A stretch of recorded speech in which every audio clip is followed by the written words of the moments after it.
नहीं जाते हैं, तो आज हम जो है वर्धा भी आ गए हैं, देखिए। और वर्धा के साथ साथ और भी बहुत सी जगह ऐसी होंगी जहां से लोग जुड़े होंगे। तो सभी साथियों को बहुत बहुत जो है खुशामदीद, नमस्कार, जय भीम, नमो बुद्धाय।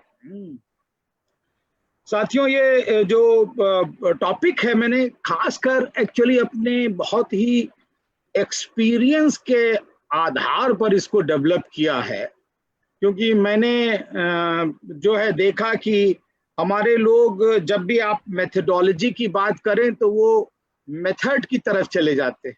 जैसे उनसे कहिए व्हाट इज मेथडोलॉजी, तो वो कहते हैं हाँ sir, I know, observation, questionnaire, interview और यही सब।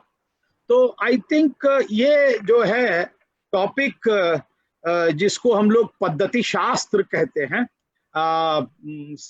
सामाजिक अनुसंधान नहीं है, ये पद्धति शास्त्र है। इसलिए methodology is very important to understand in this aspect. Okay, so let me begin with as everyone, a good teacher first defines what exactly he means, and then he starts. So what is methodology? I will begin from here. What is methodology? So a simple answer is any approach to reality, social reality, which qualifies at least following 4 very important aspect, जिसके अंदर ये 4 गुण हों।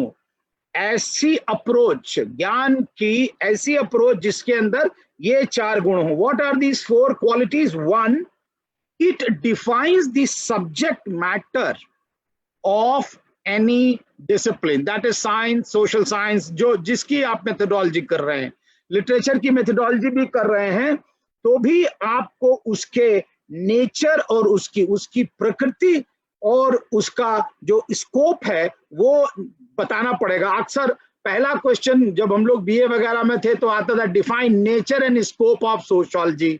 Political science वाले होते हैं define nature and scope of political science, nature and scope of language.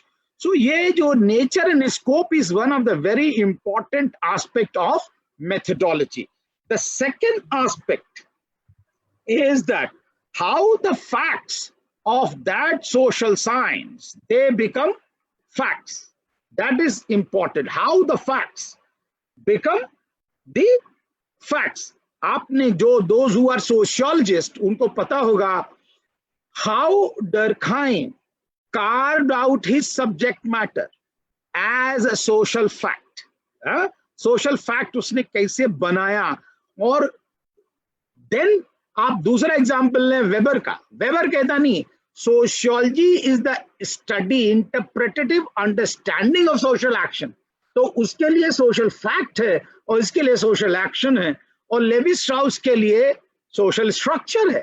तो कैसे how people reach to their subject matter, वो जो है इंपॉर्टेंट एस्पेक्ट है मेथोडोलॉजी का। So nature and scope, how the facts become facts. और तीसरा बहुत इंपॉर्टेंट एस्पेक्ट है, it provides precisely defined concepts and procedures. So concepts and procedures are an important aspect of methodology.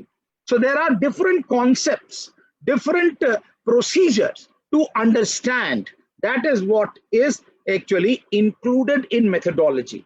The third aspect is it defines the limits of the scientific reality. First was subject matter, second was how the first was nature and subject matter, and second was how that subject matter, how the facts become fact, and third becomes the concepts and procedures, and fourth it is limits of that discipline. अब आप अगर ये कहें कि chemistry में हम पढ़ते हैं कि पानी के कॉन्स्टिट्यूएंट्स, वाटर के कॉन्स्टिट्यूएंट्स क्या होते हैं, तो आंसू किस प्रकार के सॉल्ट से मिल करके बना है वो सोशियोलॉजी नहीं पढ़ा सकती।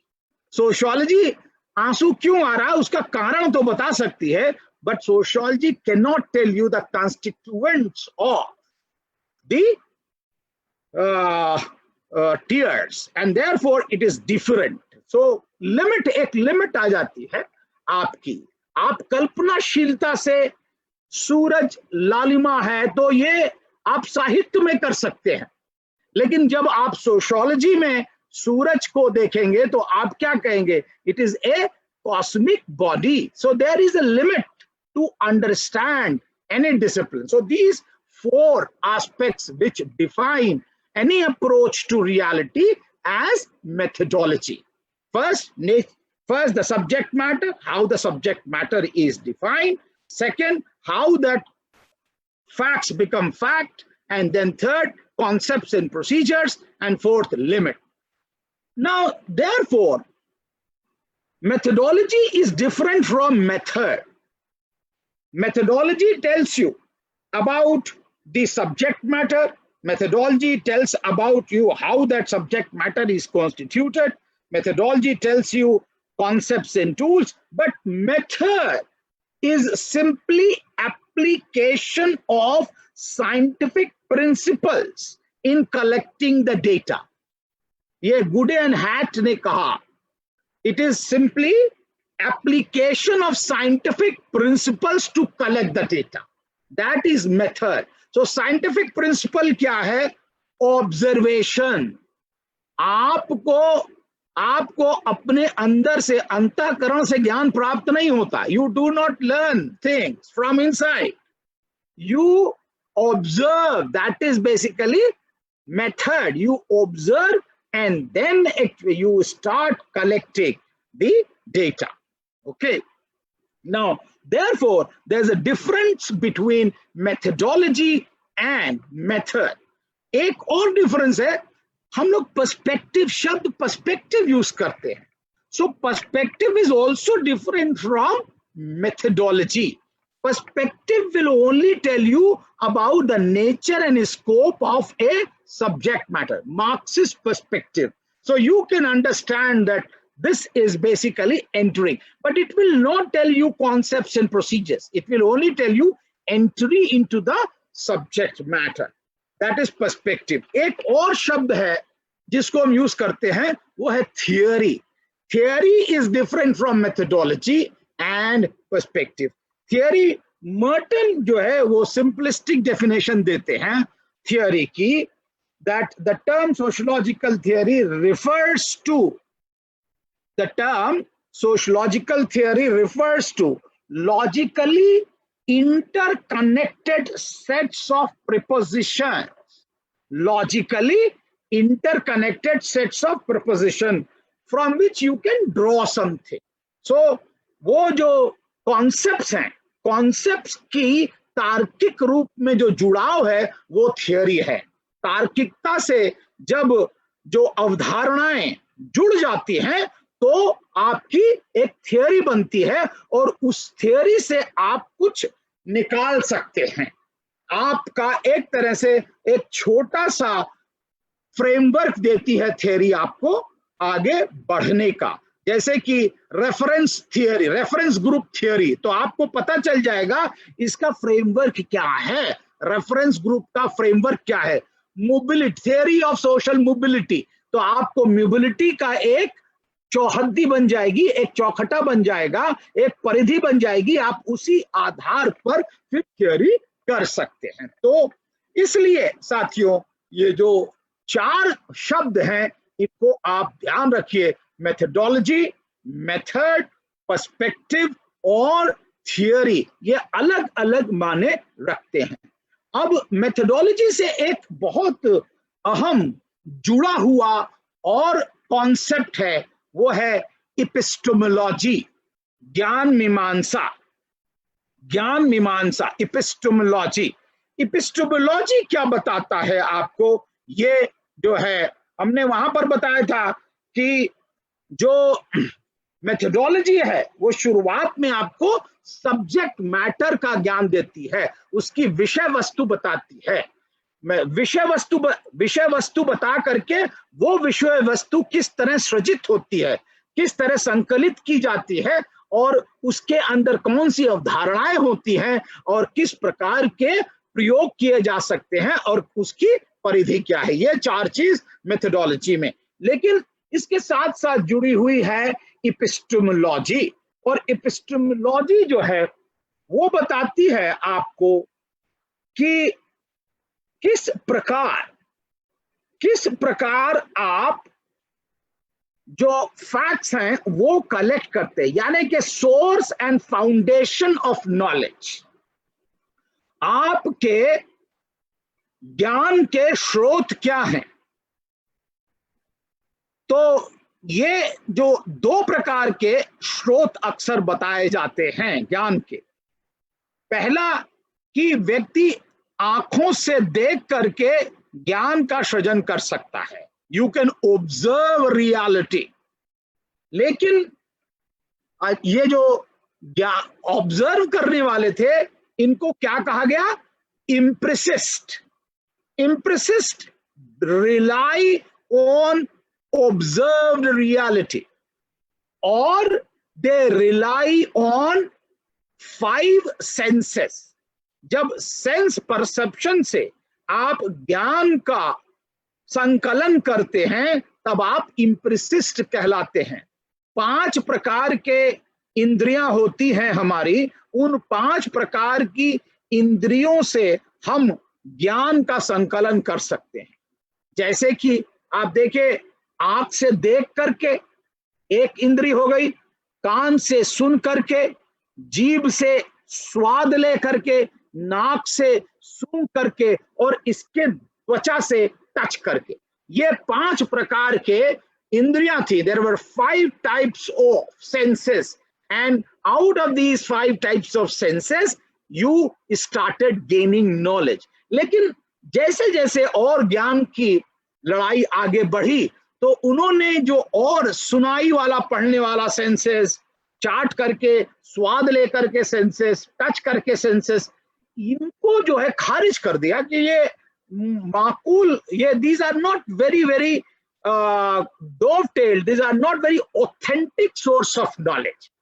क्योंकि आप ये देखेंगे कि जो एक जो आप देखेंगे कि कुछ दुर्गंध, सुगंध या जो है आपका टच कभी कभी आपको भ्रम में डाल देता है। इसलिए these things were discarded as the source of knowledge and observation became the most important source of knowledge।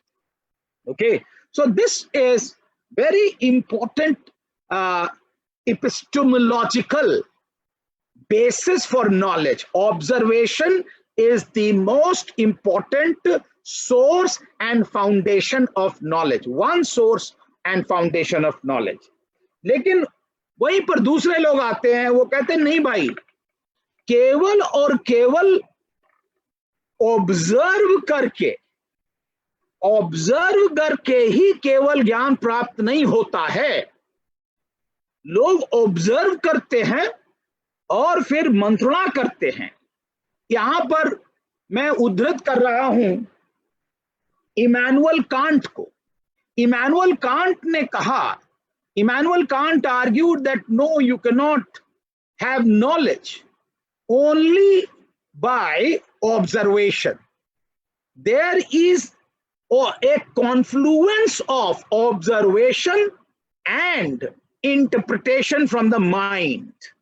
Mind and these observation mixed together. When they combine together, then and then only knowledge is produced। So impressism एक अलग हो गया और दूसरा जो बना तब उसको इंटरप्रेटेटिव अंडरस्टैंडिंग, वो ज्ञान मीमांसा में चला गया। ओके फ्रेंड्स, तो ये 2 प्रकार के source and foundation of knowledge हैं। एक तीसरा मिक्स्ड मेथड बन जाता है बाद में जाके, वो कहता है कि नहीं, आप ऑब्जर्वेशन और इंटरप्रिटेशन दोनों मिला करके ही आप जो है ज्ञान कर सकते हैं। तो जो ऑब्जर्व वाले थे, ऑब्जर्वेशन पर आधारित ज्ञान करने वाले थे, उन्होंने इम्प्रेसिज्म बनाया और बाद में इम्प्रेसिज्म ही जाकर के पॉजिटिविज्म में बदल गया। तो एक लाइन है, ऑब्जर्वेशन, इम्प्रेसिज्म एंड पॉजिटिविज्म, और ये तीनों ले जाकर के क्वांटिटेटिव मेथड को जन्म देते हैं। Quantitative method is born out of this observation, impressism, positivism and then quantity. But उधर दूसरी तरफ जो लोग इंटरप्रेटेटिव अंडरस्टैंडिंग को कह रहे हैं, उससे जो है हम लोग बात करते हैं क्वालिटेटिव एनालिसिस पैदा होती है और क्वालिटेटिव मेथड पैदा होते हैं। तो ये दो प्रकार के सोर्सेस जो हैं वो एपिस्टेमोलॉजी में हम लोग बात करते हैं। एक तीसरी चीज जो एपिस्टेमोलॉजी के साथ जुड़ी हुई है वो है, it is associated, epistemology is associated with the criteria by which you can distinguish scientific knowledge from non-scientific knowledge. Criteria to distinguish from scientific knowledge to non-scientific knowledge. This is a very important aspect of epistemology. Criteria आप देखेंगे जरूर, है ना। कुछ लोग criteria बताते हैं कि हमने सुना, उन्होंने कहा था इसलिए हमने विश्वास कर लिया। तो जो क्राइटेरिया क्या हुआ यहां पर, authority. Authority is the criteria. Authority is one of the criteria to understand knowledge. Second, intuition. Intuition is the basis of knowledge. हमको ये आभास हो रहा है कि ऐसा होगा, कि कल रेन होगी, तो उससे हम क्या करेंगे कि ये आभास वाला इंट्यूशन या जो है अथॉरिटी वाला बेसिस हम नहीं मानते हैं। एक तीसरा भी बेसिस है इसके साथ साथ, वो है logic. Knowledge is based on logic, यानी कि तारतम्य हम भिड़ाते हैं, अगर ऐसा होगा तो वैसा हो जाएगा। अगर बादल गरज रहा है तो हम लोग कहते हैं कि पानी बरसेगा। If there is a thunder, there will be rain. That is what we try to understand. लेकिन ये जो तीनों सोर्स ऑफ नॉलेज हैं, एक अथॉरिटी, सत्ता, बड़े ने कह दिया, पापा ने कह दिया, मम्मी ने कह दिया, गुरुजी ने कह दिया, हमारे जो है टीचर ने कह दिया, ये ज्ञान की सौष्ठव व्यवस्था नहीं है। You do not believe in this, because इसमें जो ज्ञान ले रहा है वो जब तक विश्वास करेगा तब तक तो वो ज्ञान है, उसके बाद वो ज्ञान नहीं बचेगा। इसी तरह इंट्यूशन वाला भी मामला यही है कि अगर ज्ञान लेने वाला विश्वास कर रहा है तब तो वो ज्ञान है, नहीं तो ज्ञान नहीं है। और लॉजिक में जो ज्ञान लेने वाला है उसकी तार्किकता पर ही बात डिपेंड करेगी, वो सार्वभौमिक ज्ञान नहीं हो सकता। इसलिए इन तीनों ज्ञानों को लोगों ने जो है बड़ी एक तरह से प्रश्नवाचक, क्वेश्चनेबल एस्पेक्ट से देखा, और इसलिए चौथी परंपरा आई, वो थी scientific basis of knowledge. Scientific basis of knowledge. तो हम लोग जो काम कर रहे हैं वो साइंटिफिक बेसिस ऑफ नॉलेज पर कर रहे हैं। जो हम लोग सोशल साइंस के लोग भी हैं, वो they have a scientific basis. मैं अभी उस पर व्हाट इज साइंस उसको अलग बताऊंगा। तो मैंने अभी दो चीज बताई आपको, एक चीज बताई methodology, what is methodology and how methodology is different from method, perspective and theory, and then उसी का एक पार्ट है वो है एपिस्टेमोलॉजी। एपिस्टेमोलॉजी जो है वो आपको source and foundation of knowledge बताती है। दो सोर्स ऑफ नॉलेज बताए मैंने, एक बताया ऑब्जर्वेशन, उससे इम्प्रेसिज्म पैदा हुआ, इंद्रियों से जो ज्ञान लिया जाता है, और उसी से पॉजिटिविज्म पैदा हुआ, और उसी से जो है क्वांटिफाइड डेटा बाद में बनेगा। और दूसरी तरफ नहीं, केवल ऑब्जर्वेशन से ज्ञान नहीं आता है, ऑब्जर्वेशन आता है और दिमाग से हम उसको मंत्रणा करके दोनों के कन्फ्लुएंस से, दोनों के संगम से हम ज्ञान को पैदा करते हैं। ये हुआ इंटरप्रेटेटिव अंडरस्टैंडिंग। अगर हम कहीं भी जा रहे हो, लाल बत्ती देखते हैं तो कहीं नहीं रुकते हैं, लेकिन सड़क पर लाल बत्ती है तो हम रुक जाते हैं। क्यों? क्योंकि हमने देखा कि ये लाल बत्ती है और हमारे दिमाग ने मंत्रणा की कि नहीं, लाल बत्ती is a signal of stopping, therefore we stop. तो ज्ञान किस प्रकार पर उत्पन्न हुआ? How this knowledge was produced? By observation and contemplation of the mind. यही इमैनुअल कांट कहते हैं। और last but not the least, criteria is part of the epistemology. हम साइंटिफिक वैज्ञानिक आधार को, किसी भी ज्ञान के वैज्ञानिक आधार को कपोल कल्पित आधार से अलग करते हैं। हम उनको इस आधार से अलग करते हैं कि ये किसी सत्ता ने कहा है, इसलिए हम उसको नहीं मानेंगे। हम इसलिए भी नहीं मानेंगे किसी को जो है इंट्यूशन से प्राप्त हुआ है। तो साथियों, ये जो है तीन चीजें, तीनों चीजें आप लोग ध्यान रखिए। ज्ञान की जो पहली परंपरा थी, मैंने आपको बताया कि सत्ता, तो उसी में एक सत्ता आती है थियोलॉजी। थियोलॉजी भी जो थी, theology was one of the basis of knowledge. ज्ञान का जो भंडारण था वो थियोलॉजी। और थियोलॉजी क्या है? Theology is nothing but systematic study of religious belief. धर्म की सत्ता को, उसमें विश्वास के सिस्टमेटिक स्टडी को लयबद्ध तरीके से जब पढ़ा जाता है उसको थियोलॉजी कहते हैं। तो पहले धर्म सत्ता से ही लोग समझते थे, ये संसार किसने बनाया? ये तो धर्म भगवान ने बनाया। ये जो है हम चल रहे हैं, हमारे अंदर जीवन है, एवरीथिंग, हम अच्छे हैं, हम बोल रहे हैं, ये सब तो कृपा है। अगर नहीं होगी उनकी कृपा तो कुछ नहीं होगा। This was the belief, that was theology. Then came philosophy. Philosophy जो थी वो knowledge, observed reality and contemplation of the mind से पैदा हुई फिलॉसफी। दर्शन जो है देखी हुई चीज और दिमाग से अपनी तार्किकता के आधार पर उत्पन्न किया हुआ सच, वो फिलॉसफी के अंदर आया। और इसलिए ये कहा जाता है कि philosophy is the mother of all sciences. Philosophy is the mother of all sciences. और धीरे धीरे जैसे जैसे सिविलाइजेशन वाज डेवलपिंग, सभ्यता का विकास हो रहा था, वैसे वैसे जो है एक एक करके जो साइंस थी वो टूटती गई। जैसे कि first to break from mother philosophy was astronomy. सबसे पहले फिलॉसफी से एस्ट्रोनॉमी निकली। और एस्ट्रोनॉमी का सब्जेक्ट मैटर क्या था? वो था कि हम किस प्रकार जो है पढ़ते हैं, देखते हैं दूसरे को, और ये जो ब्रह्मांड है इसको हम कॉस्मोलॉजी कैसे पढ़ते हैं, उसकी ऑर्गेनाइजेशन, संगठन कैसे इवॉल्व किया।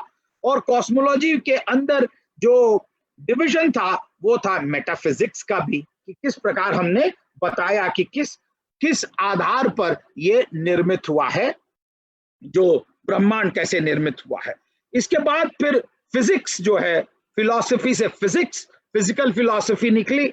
उसके बाद फिर केमिस्ट्री निकली, उसके बाद बायोलॉजी, उसके बाद geology, and last to break in 19th century were psychology और द साइंस ऑफ बिहेवियर, वो फिलॉसफी से निकली। और सोशियोलॉजी ऑफ फिलॉसफी, जिसको हम philosophy of social philosophy or philosophy of the history, that became sociology. Social philosophy or philosophy of history, that became sociology.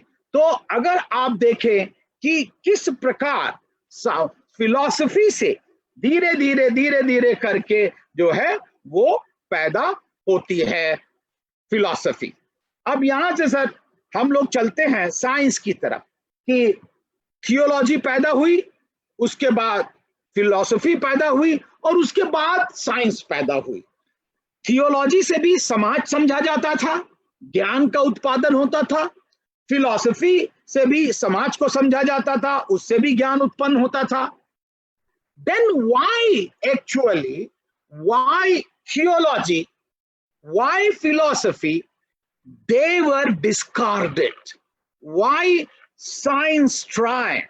That is the most important. Now, I have told that the methodology of theology is totally different. Methodology of philosophy is totally different. And therefore, epistemology of theology is only belief system.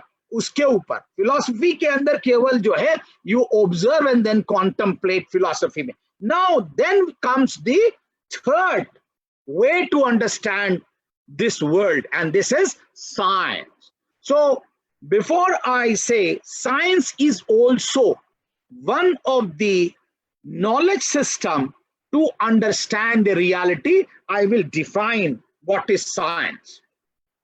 So मेरे कुछ पुराने student मुझे दिख रहे हैं, I can observe them, वो उनको ये डेफिनेशन जरूर याद होगी क्योंकि मैंने उनको काफी रटाई है definition bar bar. So science embodies an approach to knowledge.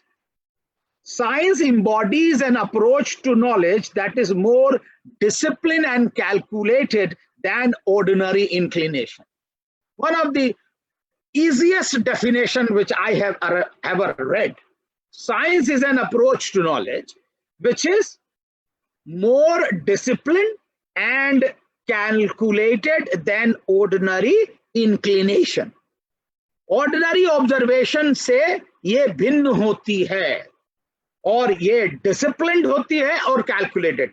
हम लोग एग्जाम्पल जेएनयू में देते हैं कि अक्सर लोग जब 615 का वेट कर रहे होते हैं एक तरफ, तो उनको दूसरी तरफ 615 ज्यादा नजर आती है. अरे उधर बहुत बस आ रही है, इधर बस आ ही नहीं रही है. अक्सर आप लोग ये सोचते होंगे जब आप बस के लिए इंतजार कर रहे हैं या किसी वाहन के लिए इंतजार कर रहे हैं, तो आप लोग ये कहते हैं अक्सर कि भाई इधर तो बस आ रही है या इधर तो आ रहा है, इधर तो नहीं आ रहा, उधर बहुत आ रहा, दूसरी तरफ बहुत आ रहा. This is a observed reality कि उधर बहुत आ रहा है, इधर नहीं आ रहा. Now how will you calculate and how will you make a disciplined order? That is what is knowledge को आपको डिसिप्लिन करना है और कैलकुलेट करना है, और तब ये साइंटिफिक नॉलेज बनेगी. जब आप कह रहे हैं उधर, तो आप पहले इधर खड़े हैं, आप 10 से 11 बजे तक इधर खड़े थे, आपने टाइम को डिसिप्लिन किया 10 से 11 बजे, और फिर आपने जिस नंबर की बस को वेट करना था उसका नंबर नोट किया. You started noting the number of the bus for whom which you are waiting. तो आपने इसको भी डिसिप्लिन किया. और आप किस दिन इंतजार कर रहे हैं? मंडे को कर रहे थे, तो you start waiting on Monday. So Monday 10 to 11 and a particular number of bus. What did you do? You have disciplined your knowledge, and now you go that side and you discipline on Monday 10 to 11, wait for a particular bus, and then start writing the frequency of the bus. So you start calculating frequency of the bus with the particular type of discipline of the knowledge. तो आपने ये discipline कर दिया. तो हमारे लिए, when we as social scientists, when we start doing knowledge, then we discipline the knowledge and then calculate. For us, वो जो साइंस में डेफिनेशन होती है ना, कि आप जब जाते हैं, एक पिक्चर में देखा होगा कि साइंटिस्ट को एक एप्रन पहने होता है, उसके बाल एकदम इधर उधर हो रहे होते हैं और एक हाथ में इधर ट्यूब होता है, ये होता है. वो वाला साइंटिस्ट हमको नहीं चाहिए, लेबोरेटरी नहीं चाहिए, एक्सपेरिमेंट नहीं चाहिए. साइंस की इतनी सी डेफिनेशन आप याद रखिए कि science is an approach to knowledge which is more disciplined and calculated than ordinary observation. जो आप साधारणतया आप जो अवलोकन करते हैं वो साइंस नहीं है. साइंस का अवलोकन जो है वो एक बहुत ही अनुशासित है और बहुत ही कैलकुलेटेड है. Okay, so I have defined this science. Now जल्दी से, साइंस जो है वो उत्पन्न होती है, उसका जो उसका इतिहास बहुत पुराना है. हमको जो सोशल साइंटिस्ट लोग हैं, जो सोशल साइंस के लोग कर रहे हैं काम, उनको साइंस का इतिहास पढ़ना बहुत जरूरी है, क्योंकि लोग सामाजिक विज्ञान करते करते, सोशल साइंस करते करते वो कविता कहानी करने लगते हैं। उनको ये नहीं पता है कि कविता कहानी और सामाजिक विज्ञान अलग अलग बातें हैं। और इसलिए साथियों, इसलिए my friends, young sociologist and social scientist, you all have to know the history of science. और अगर आपने विज्ञान के इतिहास पर अपना हाथ जमा लिया तो सामाजिक विज्ञान के इतिहास को भी आप समझ पाएंगे, और इसलिए ज्ञान मीमांसा आवश्यक है। That is why epistemology and methodology is necessary. ये लोग जो मेथड पढ़ाते हैं कि केवल ऑब्जर्वेशन पढ़ा दिया, लेकिन ऑब्जर्वेशन का उद्गम क्या है ये नहीं पढ़ाया, तो आप भी डेटा कलेक्टर तो बन जाएंगे। डेटा कलेक्टर आता ना, भाई कौन सा साबुन अच्छा लगा, तो आपने कहा हाँ भाई मुझे जो है लाइफ बॉय अच्छा लगा, और जैसे ही वो पूछने वाला गया हंसने लगे, अरे यार मुझे तो लक्स अच्छा लगता था, बेवकूफ बना दिया इसको। अब आपको एक समाज विज्ञानी को जल्दी बेवकूफ नहीं बना सकता है। ये सलाहियत, ये training, this training comes to you by learning methodology of social sciences. And that is why I'm spending so much of time that you should understand the relevance of methodology.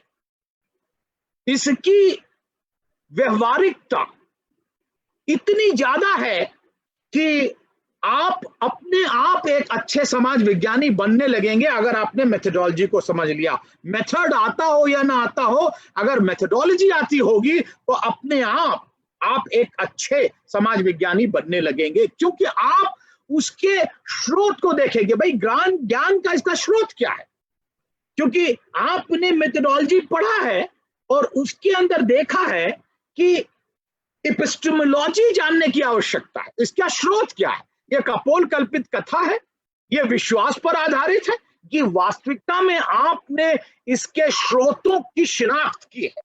You have really gone, have understood the sources and foundation of knowledge. That is why it is very important to understand methodology, epistemology, and then the basis of knowledge. अब हमको science का इतिहास जल्दी से मैं आपको बताता हूं।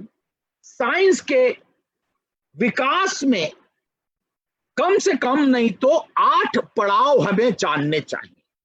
There are 8 epochs in the making of science. Science ऐसे नहीं पैदा हुई, साइंस पैदा हुई 14वीं शताब्दी में।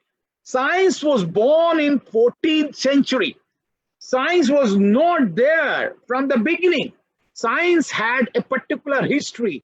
And when was science born? It was in 14th century. लेकिन 14वीं शताब्दी तक आते आते वो किस तरह उभर रही थी, किस तरह इवॉल्व हो रही थी, वो हमें समझना चाहिए। The first step towards science. What was the first step towards science? ये मैंने जो है एक किताब है Sjoberg and Nett, NETT Nett and Soberg, SJOBERG,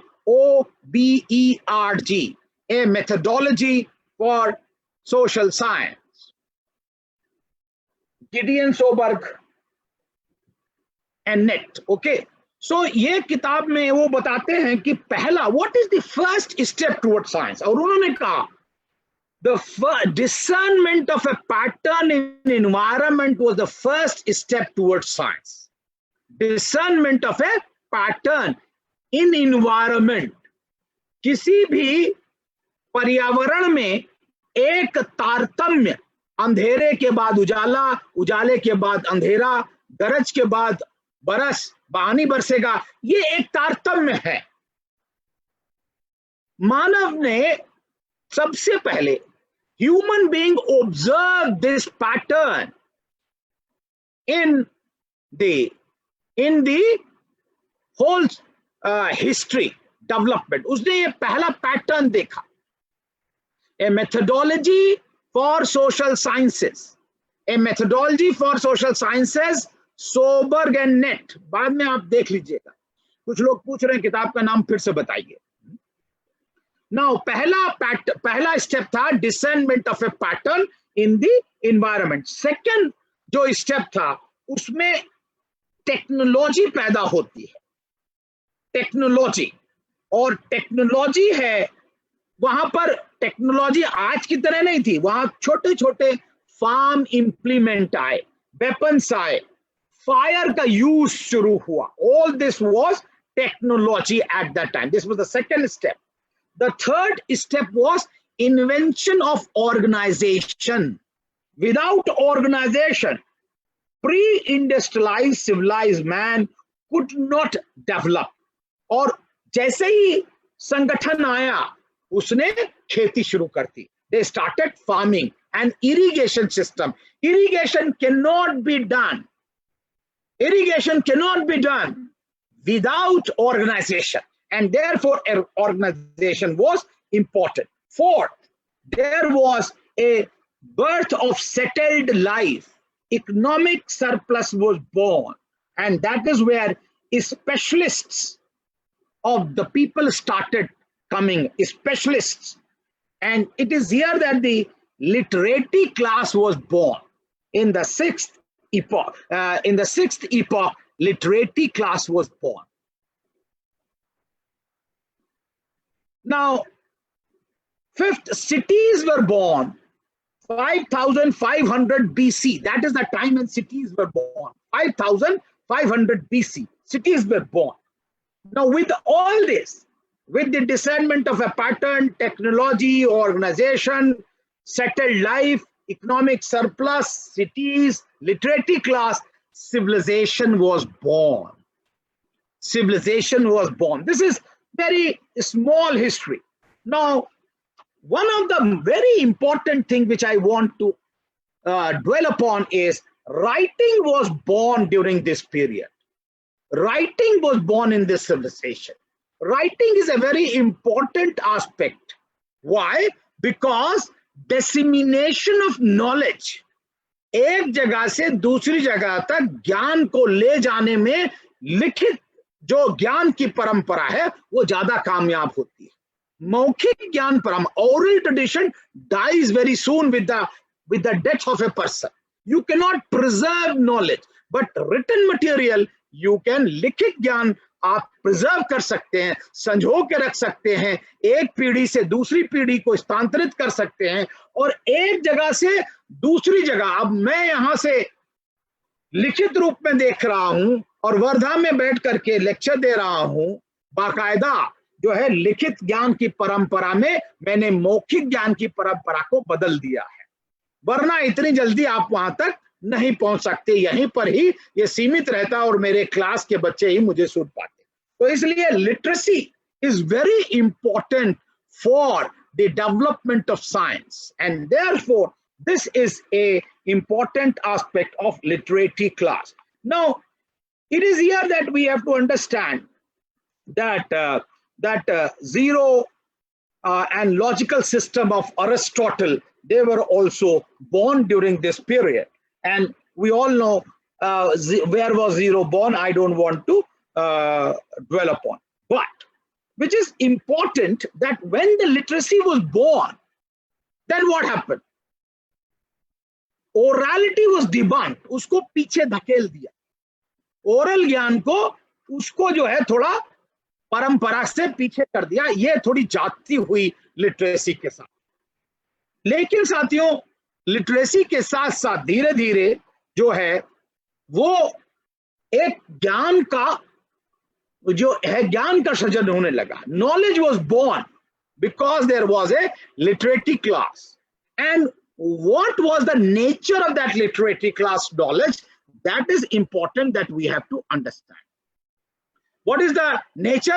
Nature was that knowledge was produced without experimentation or without interaction with the natural environment.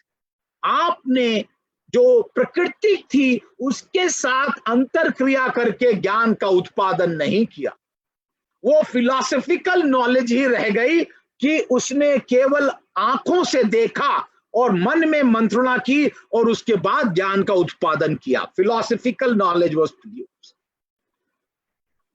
सो यहां तक कि जो मेडिसिन थी, जो एक एग्जाम्पल मिलता है, सोबरगेन नेट एक एग्जाम्पल देते हैं कि जो ग्रीक साइंस थी वो भी फिलोसफिकल नजर आ रही थी, और उसको एग्जाम्पल देते हैं जी.सी. गैलन का. जी.सी. गैलन एक रोमन फिजिशियन था. Roman physician GC. Gallon, Roman physician, had written a book on anatomy. जो आपका ये तंत्र शास्त्र होता है, जो हड्डियों का शास्त्र होता है, उस पर किताब लिखी, और वो किताब 1300 वर्ष तक राज करती रही. For 1300 years that ruled. But Galen had never, G.C. Galen had never organized a dissection on human cadaver. उसने कभी भी शल्य चिकित्सा नहीं की, और उसने केवल देख करके ही ज्ञान जो है उसका उत्पादन कर दिया. And therefore what happened that Galen, when another scientist named Andreas Vesalius, after 1300 years, when Andreas Vesalius performed dissection on human cadaver, he found Galen's theory all trash. वो एकदम जिसे कहना चाहिए बेकार, उसमें कुछ नहीं था.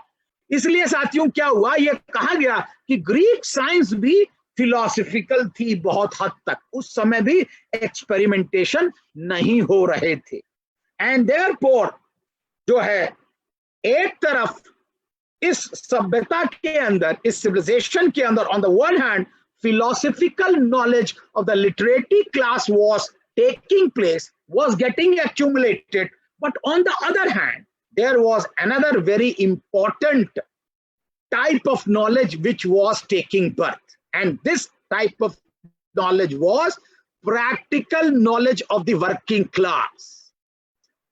Another type of knowledge during this period was practical knowledge of व्यवहारिक ज्ञान पैदा हो रहा था. And who was the working class? The peasants, kisan, fishermen, barbers. Barber, one of the first surgeon in the society was barber, who used to have a scalpel and he used to dissect. The midwives, who used to help the ladies to give birth to the babies. इस प्रकार जो practical knowledge थी वो कमेरों की संस्कृति से पैदा हो रही थी, और दूसरी तरफ फिलोसॉफिकल ज्ञान पैदा हो रहा था लिटरेरी क्लास से. So these two types of knowledge were getting accumulated for thousands of years. So side by side, these two types of knowledge, out of the confluence of the two types of knowledge, the practical knowledge of the working class and the philosophical knowledge of the literary class, out of the confluence, इनके संगम से 14वीं शताब्दी में science पैदा हुई. Science was born out of these two types of knowledge, and therefore it is important to understand that जैसे ही science पैदा हुई उसका इम्पैक्ट समाज पर क्या हुआ, ये बहुत जरूरी है. साइंस के आविष्कार के बाद या साइंस वैज्ञानिक क्रांति के बाद क्या हुआ इस संसार पर, उसका इम्पैक्ट क्या हुआ, that is very important for social science. Social scientist को यह समझना बहुत आवश्यक है, और यह है कि समाज को, ब्रह्मांड को, धरती को, आकाश को, और यहां तक कि जो हमारा सोलर सिस्टम था उसको देखने का नजरिया बदल गया.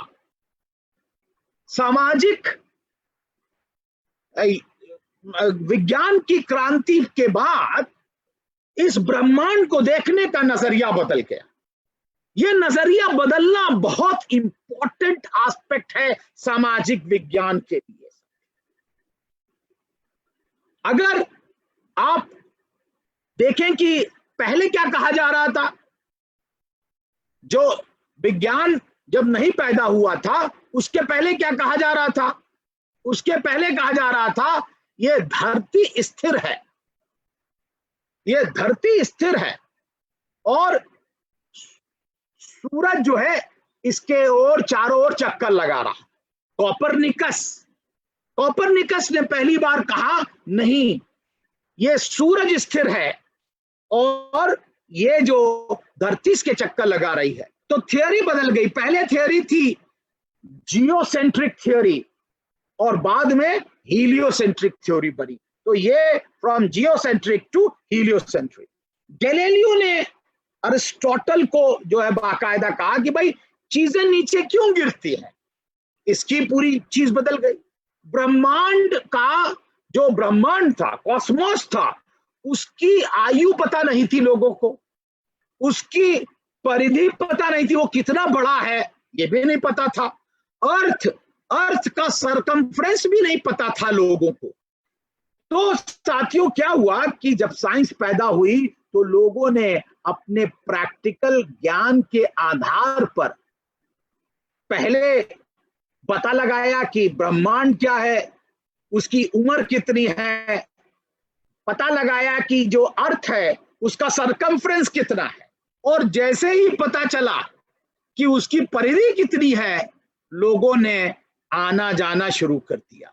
और आपको पता होगा कि पहले कोलंबस कहाँ के लिए निकला था और कहाँ पहुंच गया, वो आना कहाँ चाहता था 1800 और बाद में 1498 के अंदर वो कहाँ पहुंच गया, और उसके बाद वास्को डी गामा किस तरह भारत आ गया, क्योंकि उसको सरकमफ्रेंस ऑफ द अर्थ एकदम सही पता था।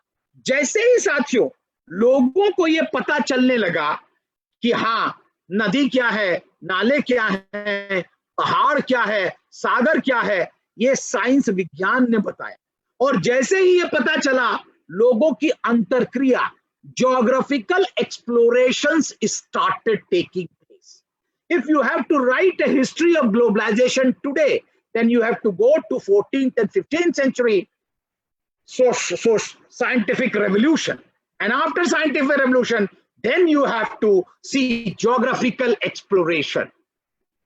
जैसे ही geographical exploration होती है, scientific revolution होती है, तो मध्ययुगीन संसार जो मिडिवल एजेस होता है वो टूटने लगता है। और सबसे पहले चर्च को लोग क्वेश्चन करते हैं, यानी कि एक तरह से तार्किकता भी आ रही है। ये जो कपोल कल्पित चर्च बता रहा था नहीं पृथ्वी गोल है, तो गैलीलियो कह रहा था नहीं भाई ये तो स्पिरिकल है। तो ये जो लड़ाई शुरू हुई, church was not the last word. और आपको पता होगा कि चर्च और किंग, इन सबको, किंग का डिवाइन ओरिजिन था कि हम तो वहीं से पैदा हुए हैं, हम भेजे गए हैं, तो ये सब नकार दिया साइंस ने। साइंस ने कहा ऐसा कुछ नहीं है, जो दिखाई पड़ेगा, जो हम तार्किकता के आधार पर कसेंगे उसी को मानेंगे। और यहीं से साथियों हम लोग एक नवीन संसार में पता करते हैं। अब एक हायरार्की ऑफ साइंस बन जाती है। सबसे पहले मैथमेटिक्स आती है, फिर एस्ट्रोनॉमी, जिसको हायरार्की ऑफ साइंसेस कहते हैं। Mathematics, astronomy, physics, chemistry, biology और फिर टेक्निकल साइंसेस, और सबसे लास्ट में सोशल साइंसेस आती है। साथियों ये बहुत जरूरी है कि ये जो हायरार्की है, mathematics, astronomy, physics, chemistry, biology और टेक्निकल साइंसेस, इनको अगर हम देखें तो ये देखिए कि जो सबसे ऊपर है वो नीचे वालों पर आश्रित नहीं है। It is not dependent the others, but astronomy is dependent on mathematics, physics is dependent on astronomy and mathematics both, chemistry is dependent on all the three, physics, astronomy और biology chemistry पर भी आधारित है, physics पर भी आधारित है, astronomy पर भी डिपेंडेंट है, मैथमेटिक्स, ऑल। सो डिपेंडेंसी का एक हायरार्की बनती है। ये समय की भी एक हायरार्की है कि पहले मैथमेटिक्स आई, फिर एस्ट्रोनॉमी, फिर फिजिक्स, फिर केमिस्ट्री, फिर बायोलॉजी। ये एक समय की भी हायरार्की है, लेकिन there is also a hierarchy of dependence. The highest one is not dependent on anyone. इसके बाद साथियों, वैज्ञानिक क्रांति के बाद 3 क्रांतियां और होती हैं, उनको हम पढ़ेंगे, अलग अलग रूप में पढ़ सकते हैं आप। सबसे पहली क्रांति जो होती है वो होती कमर्शियल रेवोल्यूशन, यानी कि लोग व्यापार करने लगते हैं ज्योग्राफी के साथ साथ। और जैसे ही व्यापार करते हैं, कमर्शियल रेवोल्यूशन के बाद क्या होता है, लोग जैसे ही देखते हैं वो ये होता है कि दूसरे कल्चर्स का भी पता चलता है। With the geographical exploration and commercial revolution, people come to know about the other cultures. ये बहुत इंपॉर्टेंट है सामाजिक विज्ञान के उत्थान के लिए। जैसे ही कमर्शियल रेवोल्यूशन होती है, हम दूसरे समाजों को जानने लगते हैं। We start understanding the other cultures, and this is where the seed of social sciences is being sown. साथियों, 15वीं शताब्दी और 15वीं शताब्दी के बाद आप commercial revolution is where the seeds of social sciences are being sown। सामाजिक विज्ञान की बीज यही बोई जा रही है, क्योंकि हमें यहां पर दूसरी संस्कृतियों का भी पता चल रहा है। और इसके बाद इंडस्ट्रियल रेवोल्यूशन होती है साथियों, और उसके बाद फ्रेंच रेवोल्यूशन होती है। इंडस्ट्रियल रेवोल्यूशन को अगर आप देखें कि तो इंडस्ट्रियल रेवोल्यूशन को क्यों इंपॉर्टेंट माना जाता है सामाजिक विज्ञान की उत्पत्ति के लिए। Why industrial revolution is important to understand for the emergence of social sciences? Why? ये इसका टाइम पीरियड 1760 से 1830, 1760 to 1830, that is industrial revolution। इसके अंदर 7 चीजें बहुत इंपॉर्टेंट है जो सामाजिक विज्ञान पर असर डालती हैं। पहली, जो ज्ञान का सेंटर था, उसके पहले भारत वगैरह ईस्ट, जो विज्ञान की क्रांति के पहले भारत और ईस्ट जो था, that was the centre of knowledge. After scientific revolution जो है वो वेस्ट बन जाता है ज्ञान की क्रांति का, और इंडस्ट्रियल रेवोल्यूशन में England becomes the centre. England becomes the centre. Second, production changes, production system changes. उत्पादन पहले फैमिली में होता था, अब फैक्ट्री में होने लगा। इमर्जेंस ऑफ न्यू ऑर्गेनाइजेशंस, नए नए संगठन पैदा होने लगे। वो ईस्ट इंडिया कंपनीज जैसे कंपनीज पैदा होने लगी, ये पहले नहीं हुआ करते थे। इमर्जेंस ऑफ न्यू क्लासेस, नए वर्ग पैदा हुए, और माइग्रेशन ऑफ पॉपुलेशन, जो पलायन था गांव से शहर की ओर, वो बहुत हुआ, और अर्बन सेंटर्स का डेवलपमेंट। और इंडस्ट्रियलाइजेशन के तहत जो प्रोडक्शन की क्रांति हुई, उसके अंदर साथियों जो सबसे बड़ा विघटनकारी काम हुआ, जहां पर समाज विज्ञानियों की आवश्यकता पहली बार पड़ी उसको समझने के लिए, वो था that was pain and agony of the working class. There was after industrial revolution everybody was thinking कि industrial revolution अब हो गया है और जल्द ही अब तो खुशी होगी, क्योंकि फैक्ट्री पैदा करेगी हमारे लिए, और इतना फैक्ट्री पैदा करेगी कि हमको काम करने की आवश्यकता नहीं रहेगी। लेकिन हुआ उल्टा, फैक्ट्री जब बन गई तो हमें कम काम करने की जगह हमसे ज्यादा काम लिया जाने लगा। There was more pain and agony, suppression of the working class. गरीबी ज्यादा हो गई।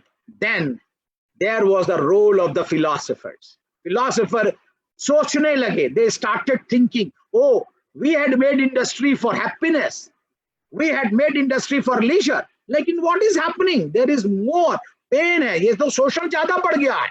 तो लोगों ने पहली बार कहा कि हाँ भाई, ये जो है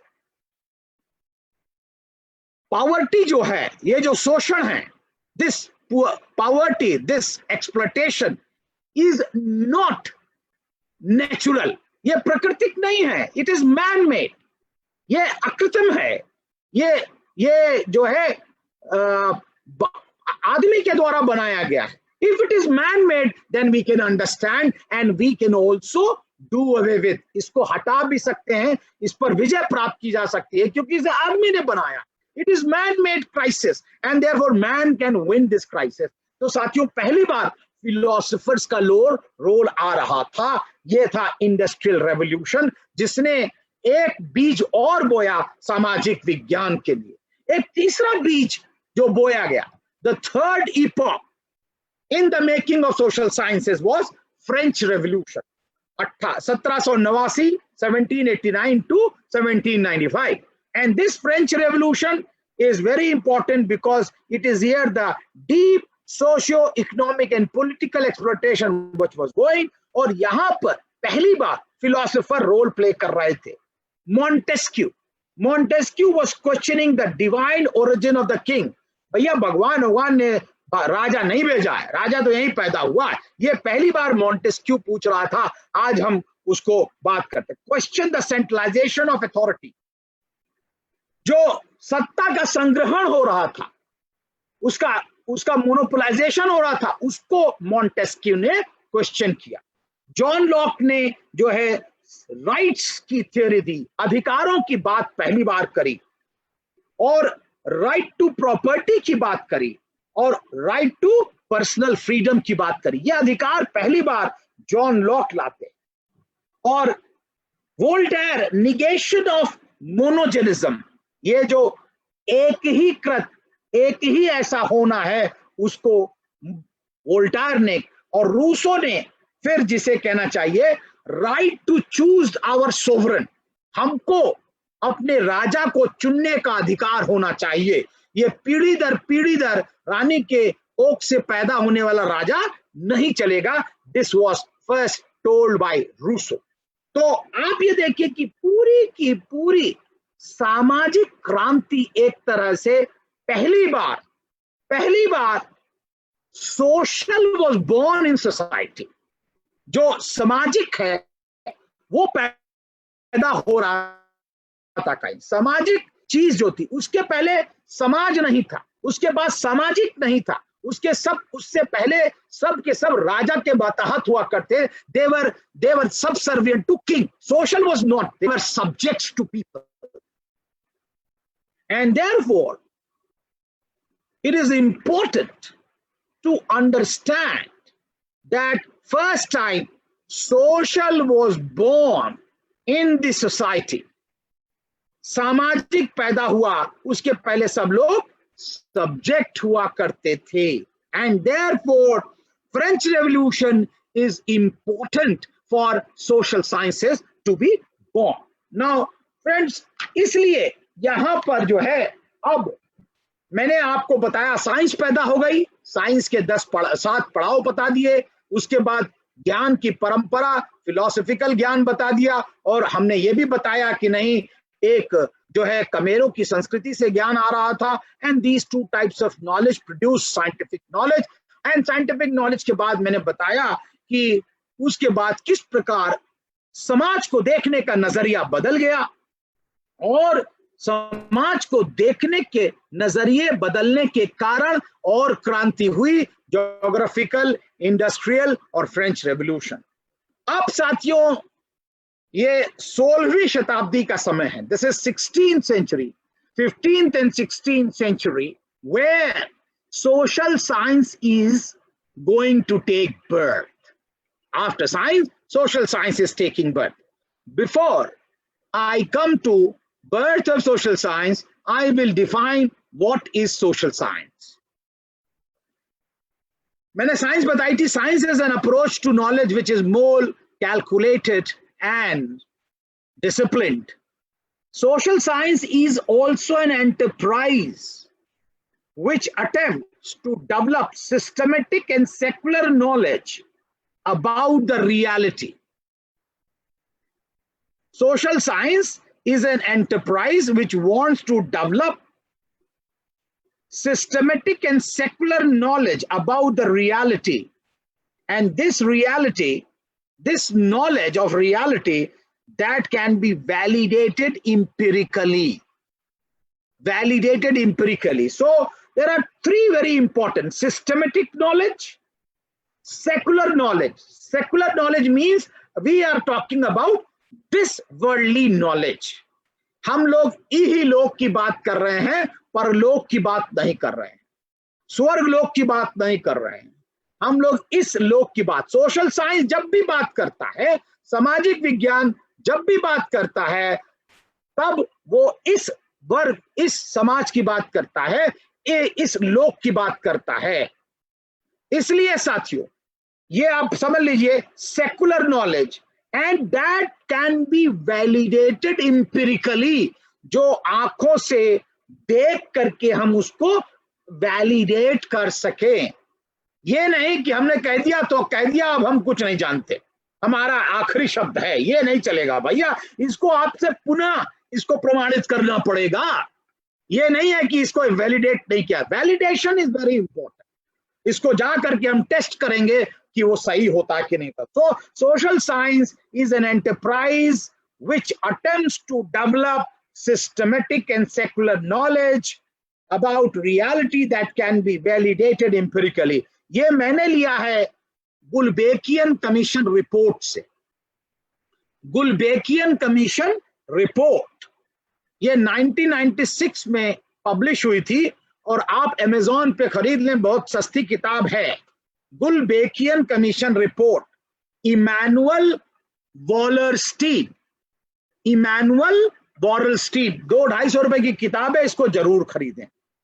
ओके, तो साथियों, ये जो सोशल साइंस है, ये सोशल साइंस कैसे पैदा हुई और इसके क्या कारण थे, ये बहुत जानना जरूरी है। यहाँ पर हमने सोशल साइंस, तो सोशल साइंस जो थी वो साइंस के बाद पैदा हुई, और साइंस का जो सितारा था वो बहुत चमकने लगा, क्योंकि साइंस में न्यूटन आ गए थे, और जो ज्ञान पैदा हो रहा था, whatever knowledge which was produced in science, that was very authentic knowledge, that was experimental knowledge, or that started giving you exact results.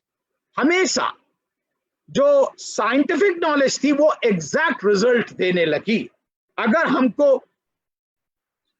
Bharat आना है तो वो भारत तक पहुंचाएगी, वो साइंटिफिक नॉलेज है। अगर हमको ऊपर जाना है जहाज से तो ऊपर पहुंचा देगी, वो हमें एग्जैक्ट नॉलेज साइंस पैदा करने लगी। और इसलिए साइंस का सितारा जो है वो बहुत ऊपर होने लगा, बहुत उठने लगा। लेकिन साथियों, ये 16वीं शताब्दी का जो समय है, ये यूरोप के लिए अंधकार का समय है। इसको डार्क पीरियड कहा जाता है ऑफ हिस्ट्री। और डार्क पीरियड इसलिए है क्योंकि यहां बहुत सारे युद्ध चल रहे हैं। there is lot of fights going on, there are so many battles going on, there are so many revolutions going on, there is lot of bloodshed। और ऐसी स्थिति में the rulers were very jittery, they were very afraid, they thought that nobody knows when their rule will go away. They were very, very afraid of fights, revolution, battles. And therefore, they started thinking that we should do something about this battle, these revolutions, this bloodshed. ये जो क्रांति है, खूनी क्रांति है, इसके अंदर बहुत नुकसान हो रहा है, समाज का नुकसान हो रहा है।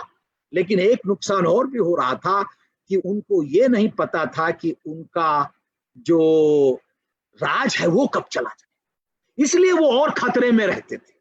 When they will lose their rule, they were also afraid of that. तो इसलिए साथियों, there was a legitimate reason, and there was also a very, very urgent reason for the ruling elite to save their rule, to save their empire. और इसलिए उनको ये लगा कि ये जो लड़ाई हो रही है, इसको ढूंढना, इसको रोकना बहुत जरूरी है। तो उनके पास वो सोच रहे थे कि इसको कैसे रोका जाए, और सोचते सोचते उन्होंने ये ध्यान दिया कि अगर हमको जिस तरह साइंटिफिक नॉलेज है, जिस तरह फिजिकल साइंस बढ़ रही है और फिजिकल साइंस एग्जैक्ट नॉलेज देती है, अगर हम उसी प्रकार का एग्जैक्ट नॉलेज अगर हम समाज के लिए चुन लें, अगर हम इसके लिए उत्पन्न कर लें, तो ये लड़ाई रोकी जा सकती है। If we can produce exact scientific knowledge just like what physical knowledge is, we can stop this bloody revolution.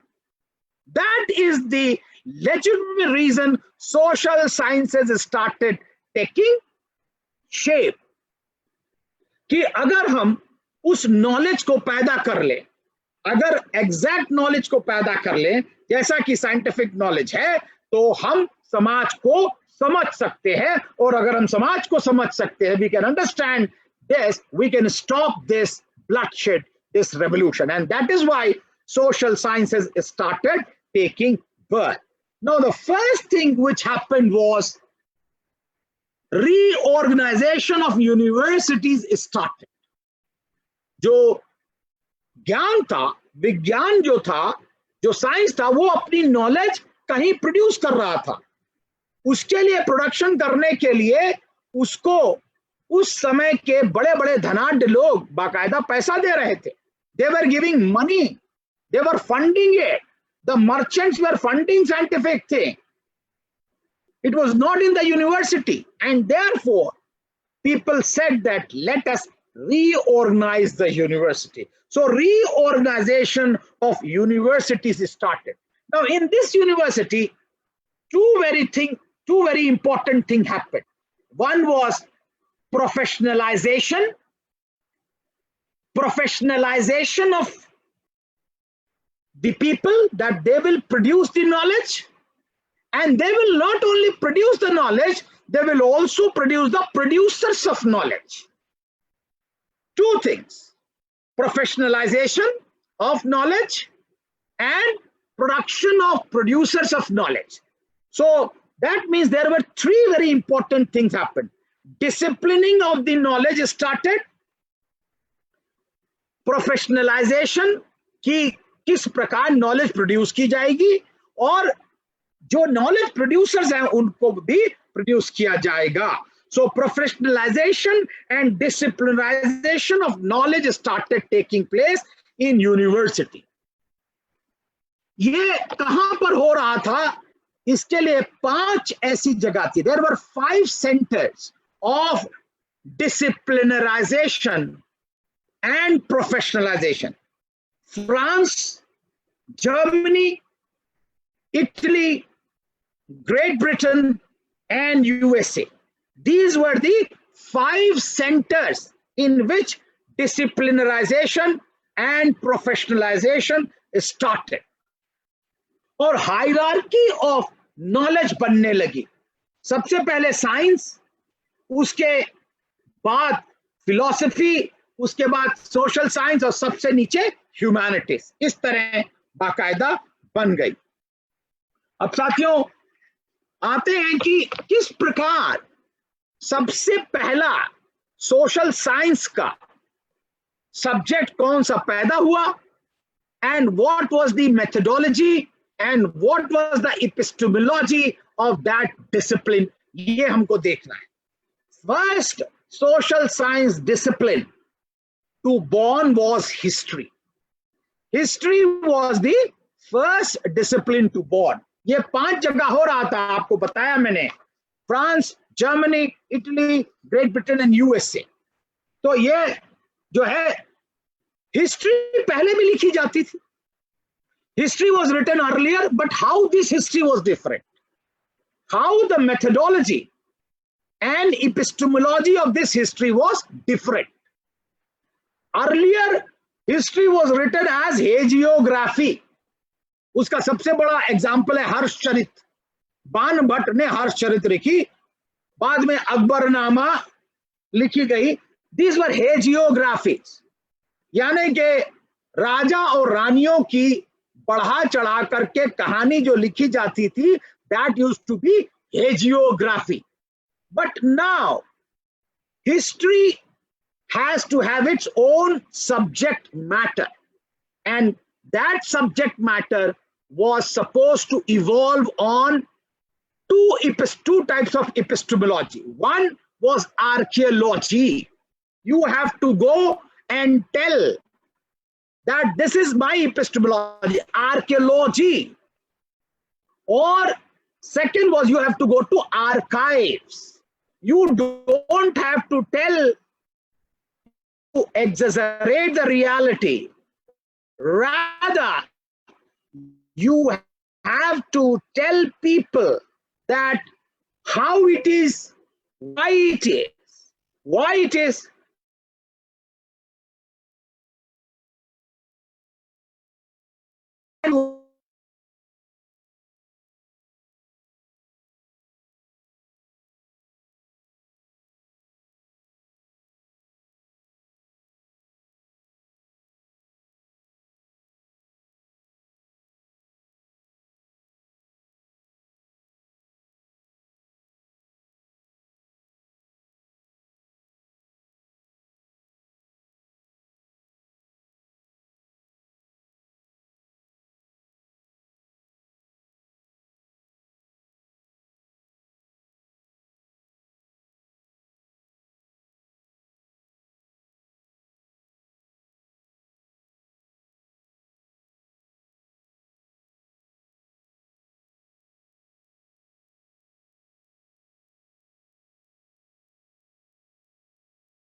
Akram sir सुन पा रहे हैं सर? Hello Akram sir, Akram sir की माइक म्यूट करो।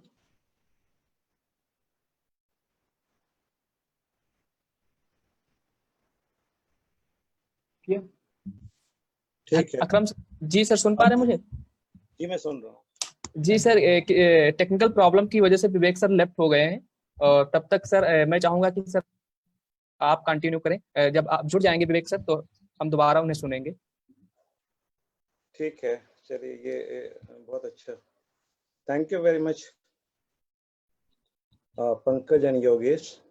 मुझे ये बिल्कुल एक अचानक से इस डिस्कशन में लाने के लिए, लेकिन मैं शुरू से सुन रहा था विवेक सर को, बहुत खुश हो रहा था, क्योंकि हम लोगों ने जहाँ पे बात की थी पहले लेक्चर में, मुझे लगता है कि उस लेक्चर में जो बातें हम लोग नहीं कह पाए थे, उन बातों को विवेक सर यहाँ पे बहुत अच्छे से कनेक्ट कर रहे थे।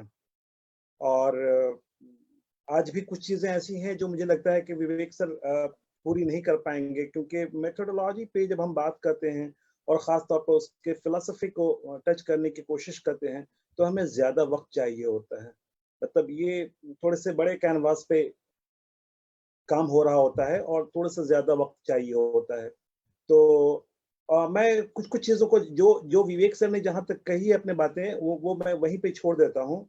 मैं कुछ दूसरी चीज़ों को यहाँ पर टच कर रहा हूँ। जैसे एक मैं क्वेश्चन देख रहा था बार-बार, कुछ कंस्ट्रक्टिविज्म को लेकर के सवाल आ रहे थे, है ना? निर्माणकारी अप्रोच को लेकर के।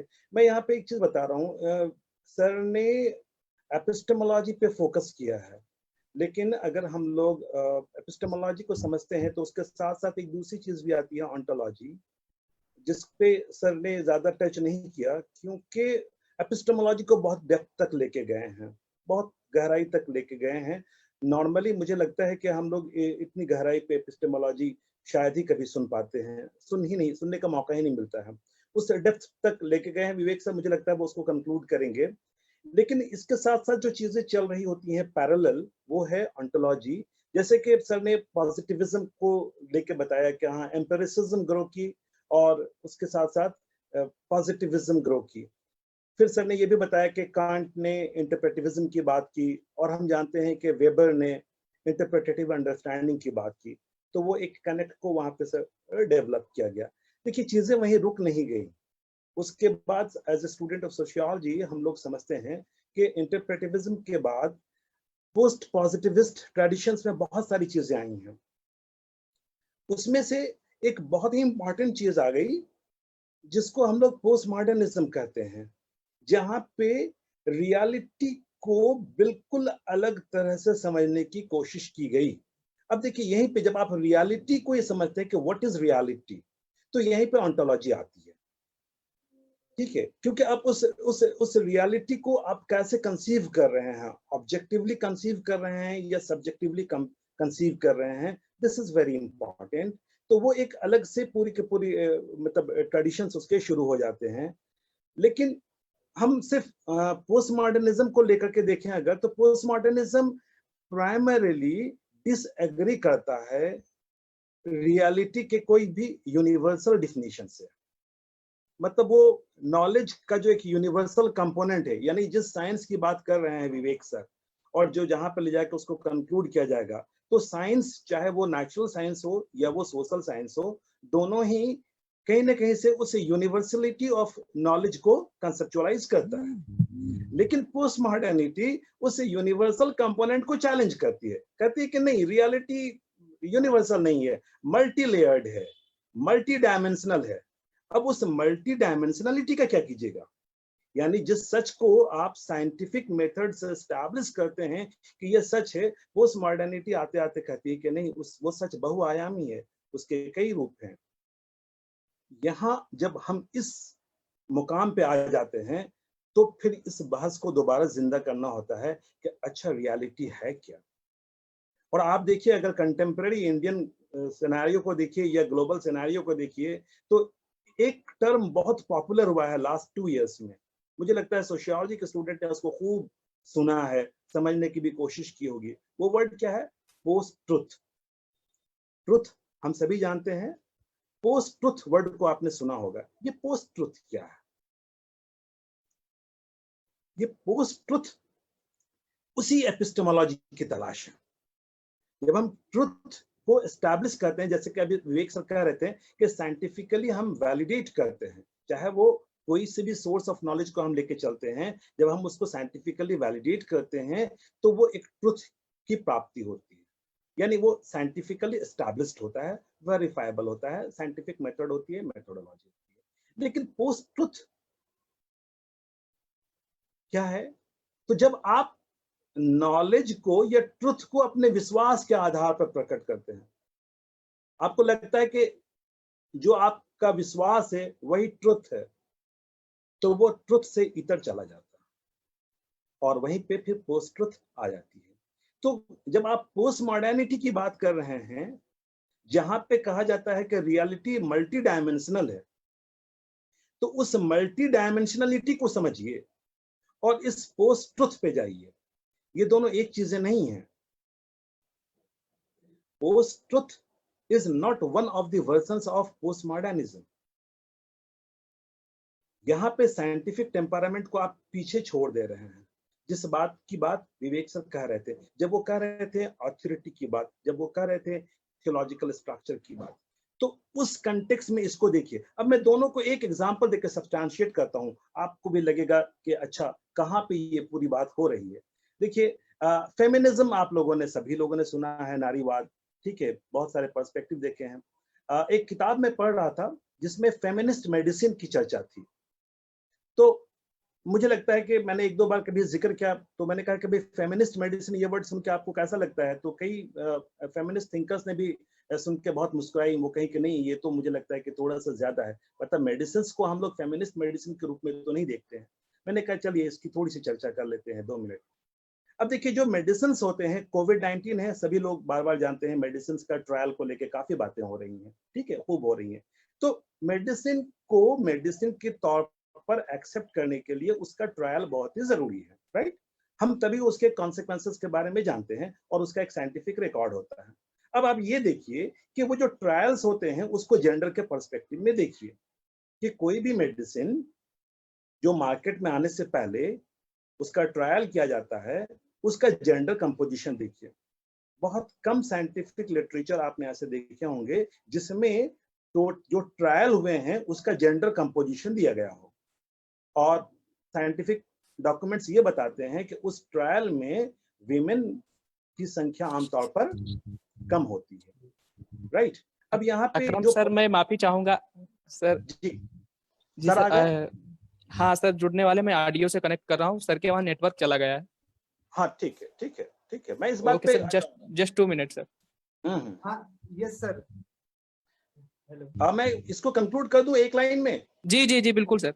हाँ, मैं ये कह रहा था कि अब देखिए, जब जो ट्रायल होते हैं वो फीमेल्स पे नहीं होते हैं, तो होता ये है कि जो भी मेडिसिन हैं उनके जब आप कंसिक्वेंसेस की बात करते हैं तो वो मेल्स पे ज्यादा होते हैं, फीमेल्स पे कम होते हैं, जबकि हम जानते हैं कि जो हाँ सर, वॉइस क्लियर है।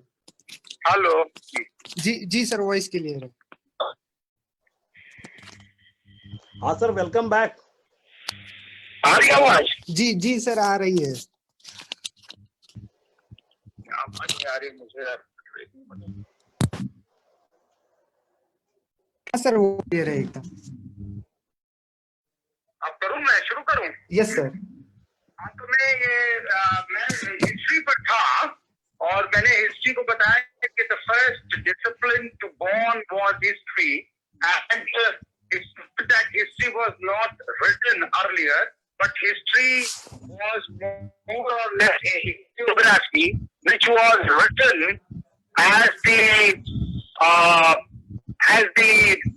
stories of kings and queens, and therefore there was exaggeration and there was no rationality, there was no empirical data, and that was not of any use for the society, and therefore the social scientists at that time, the practitioners said that no, you have to change the epistemology, and हमने बताया था epistemology is source and foundation of the knowledge. आपको बदलना पड़ेगा, आपके source और foundation, ज्ञान का जो स्रोत है उसको बदलना पड़ेगा इतिहासकारों को, और इतिहासकार, that's why history changed its source and foundation of knowledge, and they to archives. Instead of actually writing history, they had to write what it is, why it is, and how it is.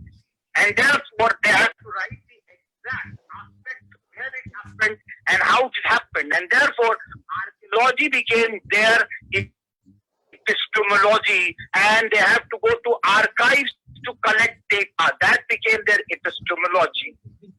So, the subject matter changed, the methodology changed, and the method of data collection also changed. That was the first discipline to born. The second, the लड़ाई जो हुई वहां पर कि can there be a universal history? That's what people wanted to understand.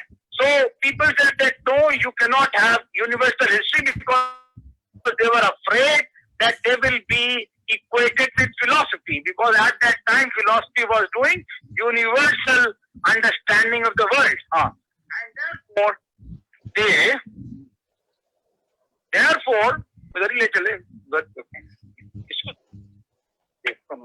therefore, they started actually contemplating that no, you cannot write a universal history. You have to have a particular history, and therefore, history ideographic, यानी कि पर्टिकुलरिस्टिक हो गई, एक राष्ट्र की इतिहास, एक समाज का इतिहास ही लिखा जा सकता है, सार्वभौमिक इतिहास नहीं लिखा जा सकता। ये उसका जो है एस्पेक्ट हुआ। दूसरा जो डिसिप्लिन पैदा हुआ इतिहास के बाद, that was economy.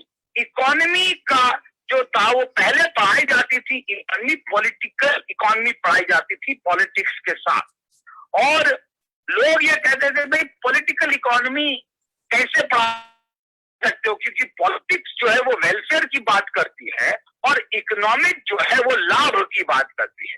It asked about profit, जो भी लेन देन है वो प्रॉफिट की बात करता है, लेकिन पॉलिटिक्स जो है वो वेलफेयर की बात करती है। How can they be together, and therefore political economy was bifurcated and economy became a dependent discipline, but it had a particular epistemology. And what was basis of a basis me? That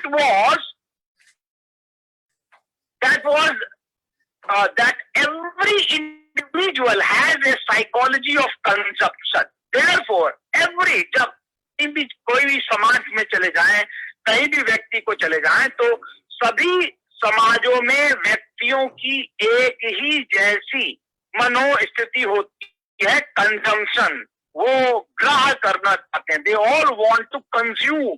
therefore every individual in the world has one psychology of consumption, that is individualistic psychology is of consumption, and therefore economics became a nomothetic subject. That means a universal law can be evolved in economics. A universal law can be involved, and therefore economic. The another element with economics was laissez-faire. That was that you had to give freedom. The state should not. Hello? जी sir सुन पा दोबारा किस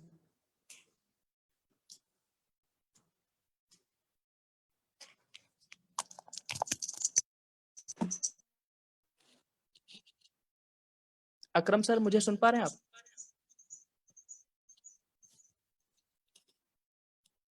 अकरम sir को unmute करो.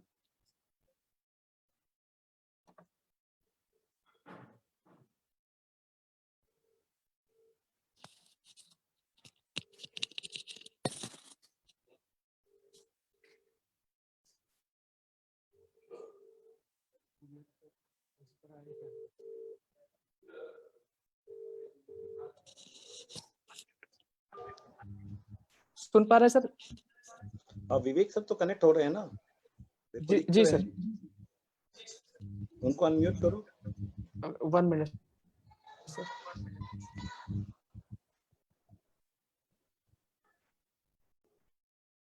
Unmute करो विवेक sir को. Just 1 minute. Okay. So economics became the economics का दूसरा जो वो basis था वो था, that was basically the laissez-faire. Laissez-faire यानी कि state should not have any truck with the economic. So this became the basis of economic, its epistemology and its subject matter. The third discipline to Bourne was sociology, and sociology was practiced with NGOs, non-government organizations, and most of the time it was having its own basis for analysis, and that was problems of the society. Most of the time it was actually understanding the problems of the society. Now we can have actually origin of sociology and then development of sociology as a particular discipline and methodology. We can do it later, but right now, because it is I'm doing in the discipline of the social science, I'm just telling you that it emerged in the NGOs, and then it gave it rights to understand and evaluate to the universities. And there, two schools started emerging, and one was positivism and another was interpretative understanding. So their epistemologies were different. One wanted only based on observation and therefore quantification. People like Durkheim, people like others, they were talking about positivism, empiricism, and on the other hand, there were Weber who were talking about interpretative understanding. One was, of course, French school, where Newton in Newtonian physics dominated, and on the other hand, Cartesian dualism. I can tell you later on sometime epistemology of sociology, the two schools. The third discipline to Bourne, fourth discipline to Bourne was political science. And political science, as I was telling you, that the political science was more with economics. So from there they brought theory, but philosophy was brought from law. Law was basically practicing philosophy. So they brought and they merged together, and therefore political philosophy was born in a particular type of discipline. That was the fourth discipline. The fifth discipline to Bourne was anthropology. Anthropology emerged. Anthropology emerged after the colonization of the people. And the colonizer wanted to understand the world. They could not understand the world because they did not understand the language. They did not understand the culture. Now, how to understand these other cultures? Because the colonizers were roaming everywhere. They were in South Africa, they were in India, they were in Brazil, Latin America, everywhere. And they could not understand their language. So what to do? So they started participating with the other cultures. And that is where their methodology became participant observation. Participant observation became the basis for analysis of anthropology. And also, holistic studies were born because of the anthropological development. Holistic studies. You cannot understand one aspect of the reality.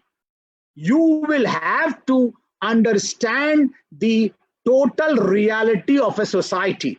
For example, you cannot understand separately economics, you cannot understand family, marriage, kinship, politics. You cannot understand separately. You have to understand all these institutions plus to keep together. And therefore, holistic studies were born. Now, after anthropology, another discipline to born was Orientalism. Now, Orientalism, as we all know, when I was talking about anthropology, that when the colonizers started moving, they met other cultures who did not have written records, who did not have a standing army, and therefore they could go and they could capture them and they could live with them, they could understand them. Now, this became anthropology. But there were other cultures who had written records. They had a standing army. They were very powerful. So colonizer could not counter them. But they had to be understood. And they had written record, but they did not know the language. So Orientalism was born by understanding the written records of the societies which were having written culture. So great culture. So that way, Orientalism was also one of the disciplines. So see, these 6 disciplines to begin with in social sciences, there were only 6 disciplines with their own methodology and with their own epistemology.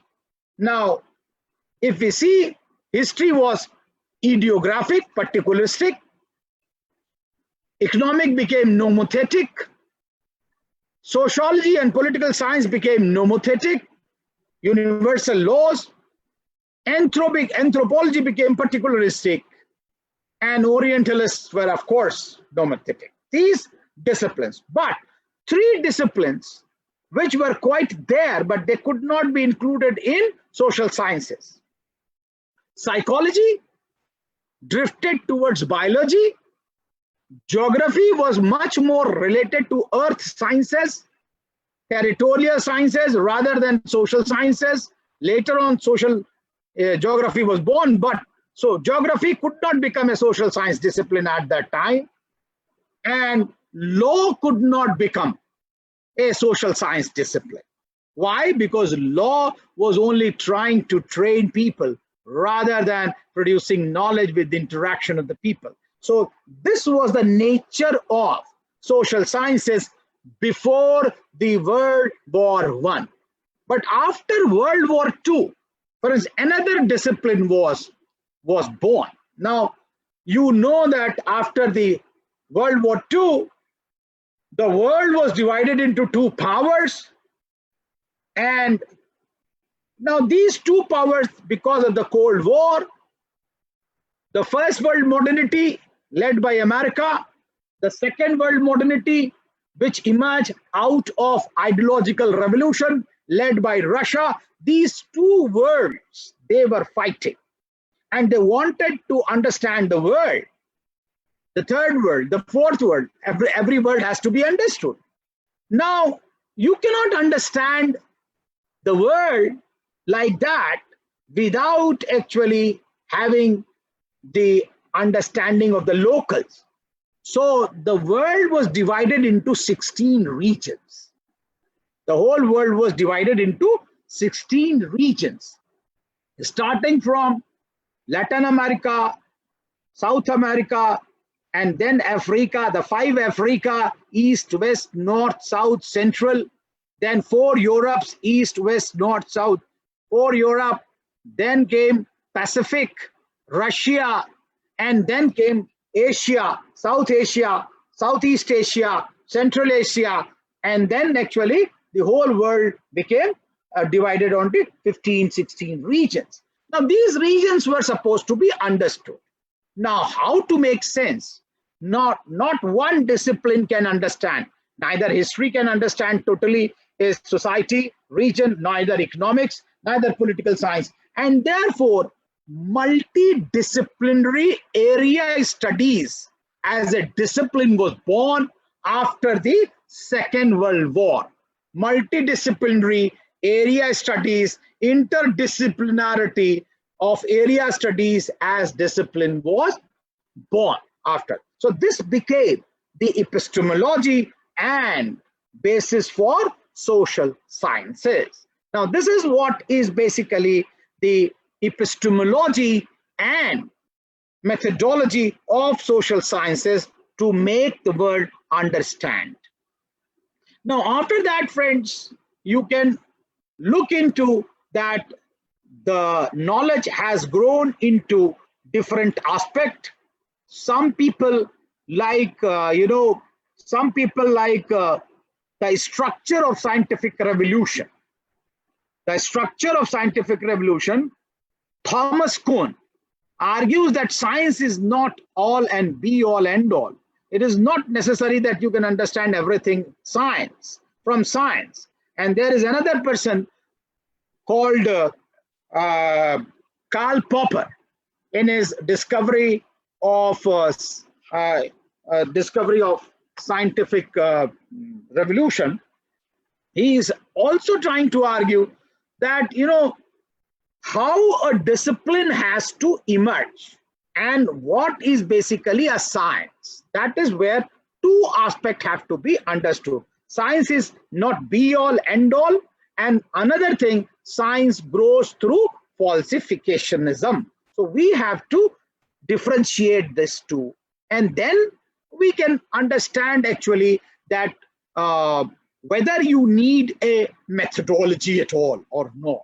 Because there is a person called Feyerabend against method. He says that method, how can you understand this reality which is so colossal, which is so big, so angular? There are so many angles to understand a reality. So what you have to do, you have to use not one method, you have to use multiple method. And within multiple method, you have to read a lot of reading, lot of literature reading will help you to understand the reality. So I think, I have done a little bit of you.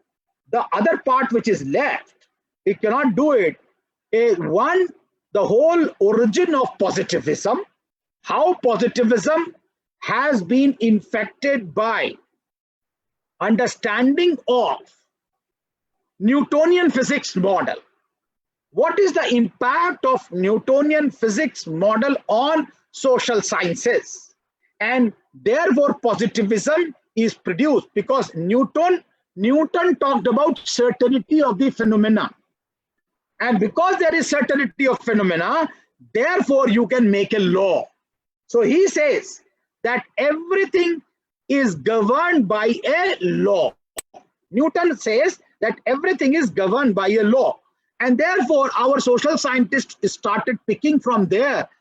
They said that if natural sciences are governed by a law, then social sciences should also be governed by a law. The social world should also be governed by a law. So they started also making laws.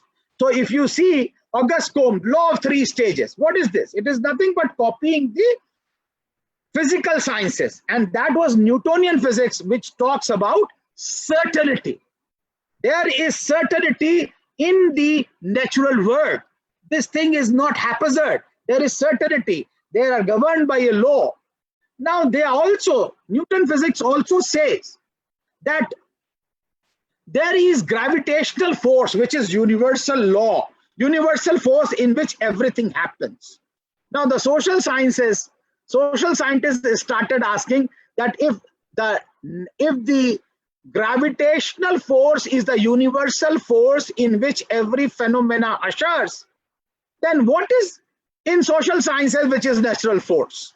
In the which is, so they said in social sciences, it is the culture which is the natural force in which everything ushers.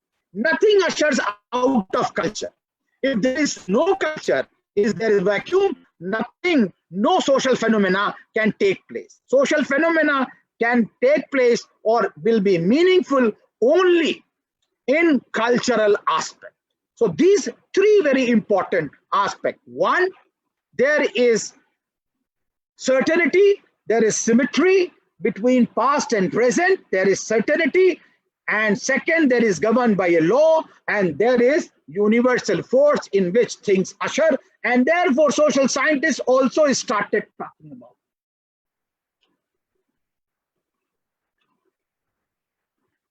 But friends, then actually people like Ian Hacking or even the Einsteinian model of science, they say that no, it is not certainty which governs the natural world. It is the probability which governs the natural world. Ian Hacking, probability. Chances are there. And that's where, you know, we started moving towards the statistical model of social sciences. The statistical model, जिसको probability, प्रयाक्ता कहा गया, वो प्रयाक्ता कहाँ से आए कि there is no certainty, it is only probability. If suppose if a body is moving, it is moving fine, it is coming, but if suppose something comes in between, the body will change its direction. So there is nothing certainty in the natural world, there it is all probability. And that's where people started asking about probability, and that's where statistical analysis started. Mean, median, mode. Even deviation is reality. Deviation, normality is not the reality. Deviation is the reality. That has to be understood. And that's where standard deviation also started coming in. So we have that statistical model of social sciences, and we also have actually the natural science model, physical model also of social sciences. I think I'll stop here telling you about methodology of social sciences. And if you have some question or